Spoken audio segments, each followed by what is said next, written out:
According to the Wall Street Journal, the new civil probe is looking into allegations the company profited off false diagnoses. Last summer, the Journal reported UnitedHealth added diagnoses to patient records for conditions they weren't treated for, triggering an extra $8.7 billion in payouts to insurers. News of a DOJ investigation sending UnitedHealth stocks plunging 7% yesterday, a $30 billion loss in market value. The company calling reports of fraud misinformation. All of this as Luigi Mangione, the suspect accused of killing UnitedHealthcare CEO Brian Thompson, appeared in court, shackled and wearing a bulletproof vest. Luigi! Supporters chanting, signs reading "Free Luigi," others demanding a fix to the healthcare system. After he was arrested in December, Pennsylvania Governor Josh Shapiro addressing supporters of Mangione. In some dark corners, this killer is being hailed as a hero. Hear me on this. He is no hero. Mangione pleaded not guilty to all charges in connection to allegations he gunned down Thompson at the Hilton Hotel in Midtown Manhattan. His attorneys now claiming serious search and seizure issues during his December arrest in Pennsylvania following a multi-state manhunt. Mangione facing life in prison on the state charges, but his federal case carries a potential for the death penalty. That arraignment set for mid-March. And as for that federal investigation into UnitedHealth Group tonight, the DOJ declining to comment. Whit? Morgan Norwood, thanks so much. To the economy now, and home sales dropping nearly 5% last month as rising mortgage rates and record high prices are putting off potential home buyers. Consumers are also expressing other concerns about the economy, including high food prices and inflation. Here's ABC's Phil Lipoff.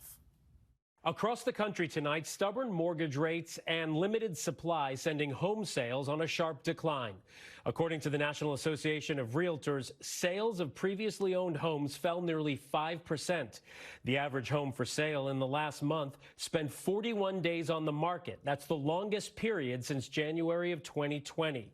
Inventory so lean, it's putting pressure on many Americans' wallet, with the average price of a home at an all-time high for January. The slump in the housing market comes as confidence in the economy is fading. I don't do impulse buys anymore. I can't afford to do impulse buys, so I just come out and get what I need. In the latest Consumer Sentiment Index report, it showed many businesses and families are worried about continued inflation and tariffs on items like groceries, cars, and gas.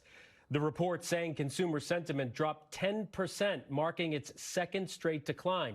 And major retailers are noticing. Just this week, Walmart, the nation's largest, admitting there are uncertainties ahead. We have to acknowledge that we are in an uncertain time, and we don't want to get out over our skis here. There's a lot of the year to play out. And there is a new poll tonight which says 62% of Americans feel President Trump has not gone far enough yet to reduce the cost of everyday goods. Whit? Phil Lipoff, thank you. There is still much more ahead on World News Tonight this Saturday, including the international effort to help ease America's egg shortage. And concrete falls from the ceiling of a tunnel in Boston. How the weather may have played a role. Next tonight in Boston, teams of inspectors are out looking for cracks in tunnels. That's after a traffic camera captured the moment concrete fell from the ceiling of the Prudential Tunnel on Friday. No injuries reported. Officials blame the freeze-thaw cycle for loosening the concrete. For much of the country, the big chill is followed by a big thaw. The next few days will feel like spring in some places. When we come back, easing the egg shortage. Help is on the way from overseas. To the index now, if you're having trouble finding eggs that you can actually afford, some help is on the way. The country of Turkey has begun shipping eggs to the U.S. to ease the shortage caused by the bird flu outbreak. Turkey expects to send about 33 million pounds of eggs between now and July. That sounds like a lot, but keep in mind the U.S. produced nearly 93 billion eggs in 2022. When we come back, countdown to the Oscars and two young actors on the roles that got them nominated for the first time. Finally tonight, countdown to the Oscars, only 8 days away. What to expect in the new Rising Stars. The 97th Academy Awards are just over a week away. Blockbuster hit Wicked among 3 films nominated for more than 10 Oscars. This will mark Conan O'Brien's first time hosting. I'm fine. Some big-name stars among the nominees. Popular. You're gonna be popular. And 13 first-time Oscar nominees in the acting categories alone. 15 cash. Including Mikey Madison, who sat down with our Lindsay Davis discussing her role in Anora. You learn Russian, you immerse yourself into this world of erotic dancing. What was the most difficult aspect of all of this? I think they were difficult for different reasons. Like, you know, learning how to dance as realistically as I possibly could. It was very physically demanding. And Monica Barbaro, who spoke with me about her first Oscar nomination, portraying Joan Baez in A Complete Unknown. Joan Baez, of course, an iconic folk singer. How worried were you about how the fans might see you and how Joan herself might interpret your performance?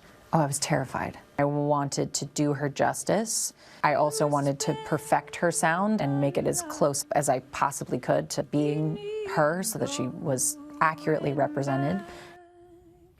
The 97th Academy Awards a week from tomorrow. Lindsay and I will both be co-hosting the Oscars pre-show beginning at 3:30 p.m. Eastern Time. I'm Whit Johnson in New York. Thank you so much for joining us. Hope you'll tune back in tomorrow morning on GMA. Good night. Thank you for making World News Tonight with David Muir, America's most watched newscast.